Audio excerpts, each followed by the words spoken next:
Bonsoir et bienvenue, mercredi 14 août, voici les titres. Une nouvelle recrue au Tours FC, elle vient d'Évian-Tonon-Gaillard. Joseph Adnan a signé pour 2 ans à Tours, il vient renforcer le secteur offensif. Comment vit-on en troglodyte? Focus ce soir sur ces habitations hors du commun et sur leurs occupants. Une expo est consacrée à ce type d'habitat très tourangeau. Et si nous vous emmenions écouter du classique dans un cadre prestigieux? Tout le mois d'août, 3 fois par semaine, l'hôtel du Grand Commandement de Tours ouvre ses portes gratuitement pour des apéros classiques.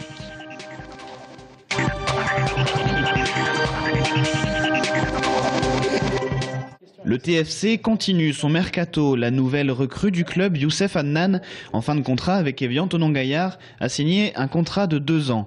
Il a été conquis par le projet du président. Il m'a parlé du nouveau projet, il m'a parlé du club, voilà, des ambitions à moyen terme. Et puis voilà, moi, comme je vous ai dit, bon, je connaissais déjà la ville, je sais que l'équipe a une bonne stabilité en Ligue 2. Donc, on peut dire que Tours, c'est quand même un gros club de Ligue 2. Et voilà, à partir de là, ça n'a pas été difficile de me convaincre.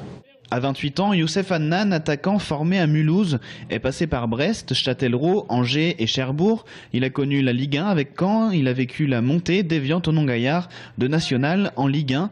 Une expérience qu'il veut aujourd'hui mettre au profit du TFC. Quand on joue une montée ou une saison, bon, c'est important. Il faut un mélange entre l'expérience et puis la jeunesse.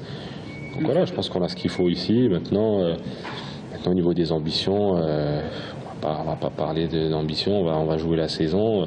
Il est clair que le minimum, c'est le maintien. Je suis venu ici, on va dire, sur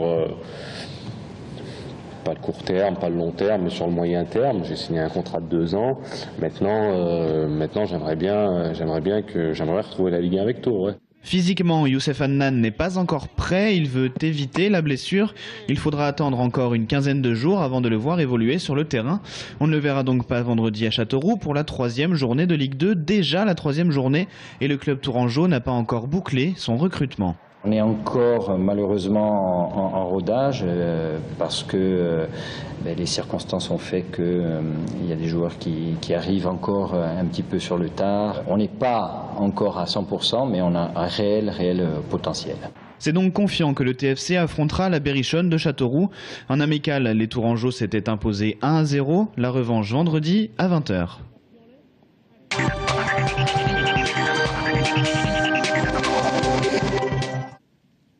Le château de Valmer vous invite à prendre le frais pour une exposition insolite. Le jeune photographe de 29 ans Thibaut Vergoz y présente sa série Habiter le Rocher. Si vous n'avez pas la chance de vivre dans un troglo, comme on dit familièrement, c'est le moment ou jamais de vous immiscer dans l'intimité de ces hommes et femmes qui vivent au creux des pierres. L'artiste, fasciné par les lieux isolés et extrêmes, nous offre un échantillon parfois surprenant de ce qu'offre le patrimoine troglodytique du Val-de-Loire. Le photographe ne pouvait d'ailleurs pas passer à côté de la chapelle troglodytique de Valmer, datant de 1524.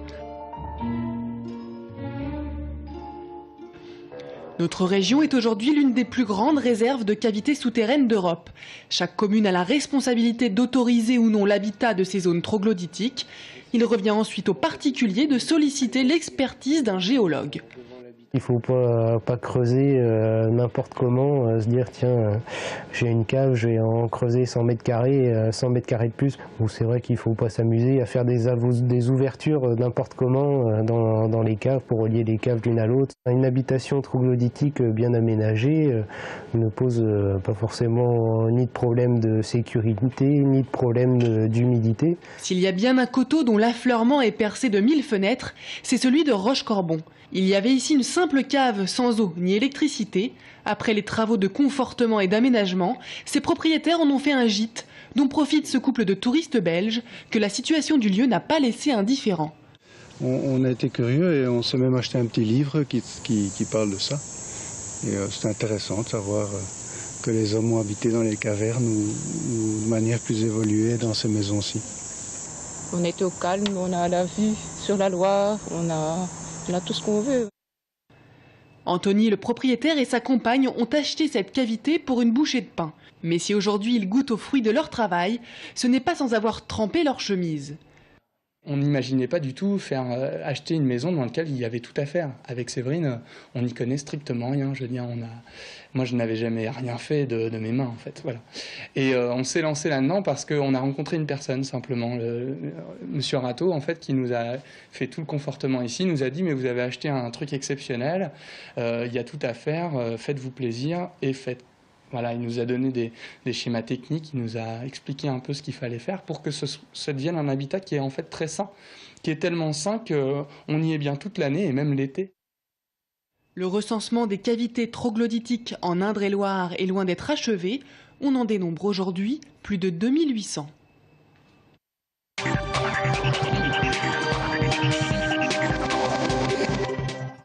À première vue, ces poissons appelés Gararoufa et provenant du Moyen-Orient sont tout à fait banals. Pourtant, ils seraient capables de faire des miracles. À peine les pieds trempés dans une eau à 24 degrés que ces poissons s'attaquent aux peaux mortes. Et visiblement, ça fait du bien. J'ai l'impression d'électricité ou de bulles d'air qui seraient envoyées sur mes pieds, mais j'ai pas l'impression qu'on me mange les doigts de pied, quoi. C'est agréable. Des petits fourmillements, des picotements. Ça fait vraiment du bien. C'est impressionnant au début, mais bon là, ça va. Mais avant de se faire la fiche pédicure, les pieds sont lavés et désinfectés par l'esthéticienne. Après, il ne reste plus qu'à se laisser bichonner par ces petits poissons de 6 cm pendant 30 minutes. Ils tapotent les peaux et le fait de les tapoter fait que ça les enlève, mais ils ne mangent pas. Le soir, ils ont des compléments alimentaires. Qu'on leur donne tous les soirs, on leur donne à manger. Comptez environ 35 € pour une séance complète.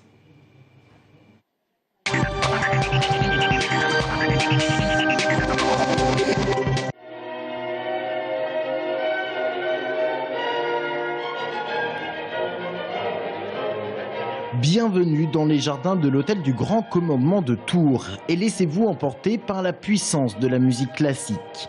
Au soleil couchant, un Vouvray dans la main, c'est parti pour un apéro d'1 heure, une vraie pause bucolique en plein centre-ville. J'apprécie beaucoup, ne serait-ce que dans le calme, la musique dans la nature, un petit apéritif à la main, c'est merveilleux, c'est l'idéal. Cette grande musique en plein air, c'est formidable. J'écoute pas de musique classique, donc c'est le seul moment où je vais en écouter. Donc c'est bien. Ce site militaire, résidence du commandant d'armes, accueille des apéros classiques jusqu'au 29 août. Ils sont totalement gratuits pour le public, à l'exception quand même des verres de vin destinés à financer l'association des blessés de l'armée de terre. L'armée qui ouvre exceptionnellement ce lieu, un lieu qui reste énigmatique pour nombre de Tourangeaux. Derrière l'idée, il y a Pascal Nègre, PDG d'Universal, et le célèbre sculpteur Michel Audiard. Le projet, c'est un soir où on était en train de discuter sur les soirées d'été en Touraine avec Jean Germain et Pascal Nègre. On s'est dit que ça serait intéressant de trouver un endroit où on pourrait passer de la musique comme il y avait dans les jardins du musée il y a 25 ans. Lors de ces apéros, on y joue Beethoven, Chopin ou Mozart. Mais ne vous attendez surtout pas à voir un orchestre. Il y en a bien un, certes, mais immobile. Il s'agit des animaux musiciens de Michel Audiard. Là, vous en avez 46. C'est les 60 animaux musiciens que nous avons fait, Pascal Nègre et moi, pour mettre à l'origine sur son portail. Et puis après, on s'est dit que ça pouvait se promener, ça pouvait être intéressant de les installer sur une banquise, les installer dans un hôtel du Grand Commandement. Les 60 pièces seront à l'Opéra Garnier décembre. Ce sera la première exposition de sculpture à l'intérieur de l'Opéra Garnier. Disciplinés, les visiteurs investissent très progressivement le lieu, peut-être pour ne pas froisser l'aigle impérial qui domine le site. Mais une fois la timidité passée, le public se laisse aller, occupe l'espace et s'autorise même quelques libertés. On vient de sortir du travail et vraiment un moment d'évasion. C'est dommage, on ne se sert pas de cet endroit assez souvent, à mon goût. Ça me renforce dans l'idée que c'est au mois d'août que les villes sont les plus agréables. Et pour s'évader une petite heure dans ce lieu prestigieux, rendez-vous jusqu'à la fin août, les mardis, mercredis et jeudis, entre 19h et 20h.